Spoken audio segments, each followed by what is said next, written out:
Salut, j'espère que vous allez bien. Alors bienvenue dans cette nouvelle vidéo dans laquelle je vais vous expliquer, montrer quelques fonctionnalités d'un clavier qui s'appelle le clavier Gboard. Alors sans tarder, je vais entrer dans le cahier pour vous montrer ce que ce clavier peut nous fournir. Alors la première des choses, ce clavier s'appelle Gboard. C'est disponible sur Google Play. Ça s'appelle Gboard, voilà, comme ça. Ok.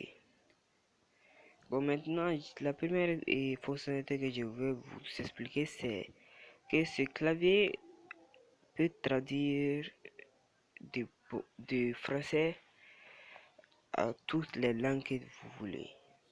Ouais. Si vous appuyez sur si vous appuyez sur les traductions qui se situent ici. Attendez, je vais vous montrer. Oh bon, désolé pour lui. Voilà, ça. Et bien voici, ça traduit du français à l'espagnol. Si vous voulez, vous pouvez choisir ici l'anglais, le portugais. Voici, il y a beaucoup de langues que vous voulez. Bon, ça traduira de français à l'espagnol. Si j'écris salut,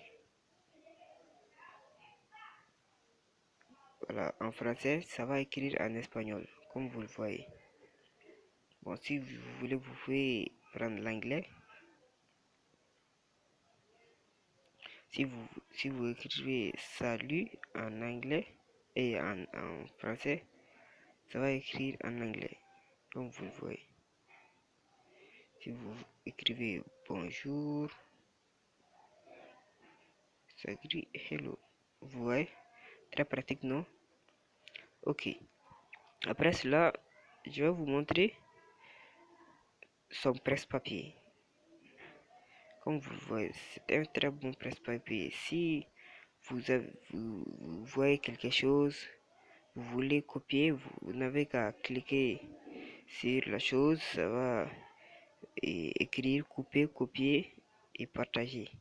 Aussi, vous écrivez et copier, ça va copier dans le presse-papier. Vous n'avez plus qu'à aller dans le presse-papier et voici, vous pouvez l'écrire autant de fois que vous voulez. Et aussi, il y a une fonctionnalité qui est très géniale, ça permet de faire des recherches sur le clavier même sans rentrer dans Google. Et si vous voulez, vous pouvez rechercher la météo. Si, là, ça va faire une recherche.